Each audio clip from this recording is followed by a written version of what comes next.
এই প্রফেসর যখন একটা মরা কীরা পানির মধ্যে রাখে তখন এটা জীবিত হয়ে যায় আর এটা দেখে সবাই অবাক হয়। কীরা অনেক জলদি বড় হচ্ছিল।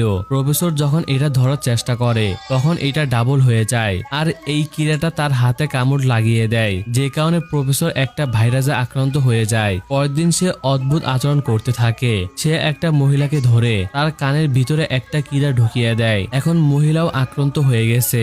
বাহির থেকে দুইজন স্টুডেন্ট তাদেরকে এগুলো করতে দেখে ফেলে।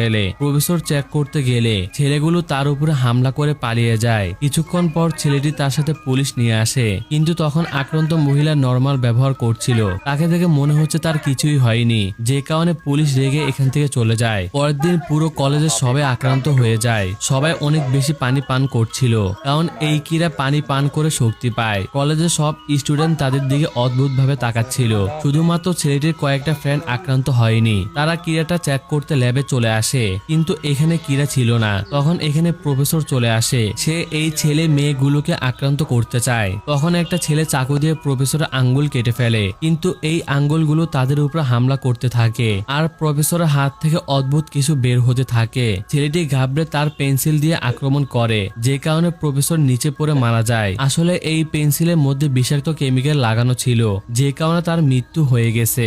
এখন তারা এই কীরাকে মারার প্ল্যান পেয়ে যায়। বাসায় এসে তারা একটা কীরা বের করে, যেটা প্রফেসরের শরীর থেকে পেয়েছে। তারপর তারা ওই কেমিক্যাল আবারও তৈরি করে আর কীরার উপরে ছিটিয়ে দেয়, যে কারণে কীরা সাথে সাথে মারা যায়। তারা অনেকগুলো কেমিক্যাল তৈরি করে আর সবাইকে বলে এটা শুনতে হবে, যেন এটা বুঝতে পারে আমাদের মধ্যে কে আক্রান্ত আছে। সবাই এটা শুনতে থাকে। যখন চশমাওয়ালা মেয়েটির পালা আসে তখন সে শট খেয়ে উঠে। এর মানে মেয়েটি আক্রান্ত ছিল।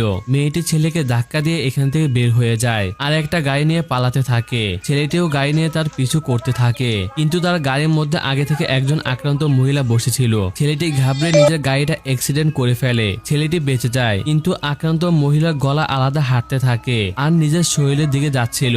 এই সুযোগে ছেলেটি এখান থেকে পালিয়ে যায়। পরের দিন তাদের একজন সঙ্গী ভয়ানক রাক্ষসে পরিণত হয়ে যায়। আসলে এটা ছিল সব কীরাদের রানী। এই রানী সব কীরাদের কন্ট্রোল করে। তারা এখান থেকে পালানোর চেষ্টা করে। তখন রাক্ষসটা পানির মধ্যে নামে, যে কারণে তার শক্তি অনেক বেশি বেড়ে যায়।